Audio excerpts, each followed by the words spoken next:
بسم اللہ الرحمن الرحیم۔ انکم ٹیکس آرڈیننس کا سیکشن 39 یہ کہتا ہے کہ ہر وہ شخص جو انڈیویجول ہے، اگر اس کے اکاؤنٹ میں کوئی پیسے ٹرانسفر ہوتے ہیں تو وہ انکم فرام ادر سورس جو ہے وہ شمار کیے جائیں گے۔ لیکن اگر آپ یہ 3 شرائط پوری کر لیتے ہیں تو آپ ٹیکس سے بچ سکتے ہیں۔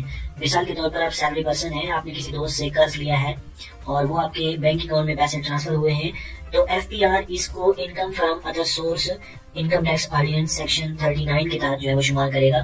لیکن اس کے لیے ضروری ہے کہ آپ 3 شرائط پوری کر لیں تو آپ اس ٹیکس سے بچ سکتے ہیں۔ پہلی شرط یہ ہے کہ اس شخص کا NTN FBR میں رجسٹر ہو۔ اب لازمی نہیں ہے کہ وہ ریٹرن بھی جمع کرا رہا ہو، اس کا رجسٹرڈ ہونا کافی شمار ہوگا۔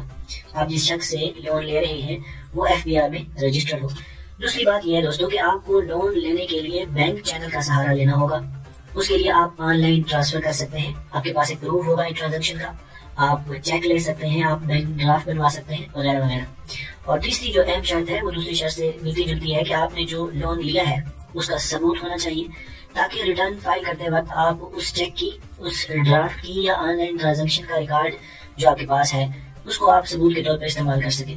سب سے جو اچھی بات ہے وہ یہ ہے کہ آپ لون ایگریمنٹ بنوا لیں، تاکہ آپ فائل ریٹرن کرتے وقت یہ بتا سکیں کہ یہ آپ کی انکم نہیں تھی جو آپ کے اکاؤنٹ میں ٹرانسفر ہوئی تھی، بلکہ یہ آپ کا لون تھا جو واجب الادا ہے۔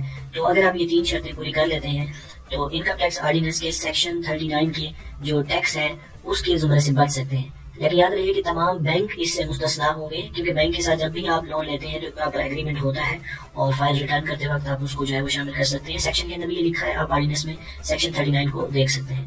تو اگر آپ کی کوئی کیوری ہے تو آپ ان سے کمنٹس میں رابطہ کر سکتے ہیں۔ Thanks for watching, stay tuned.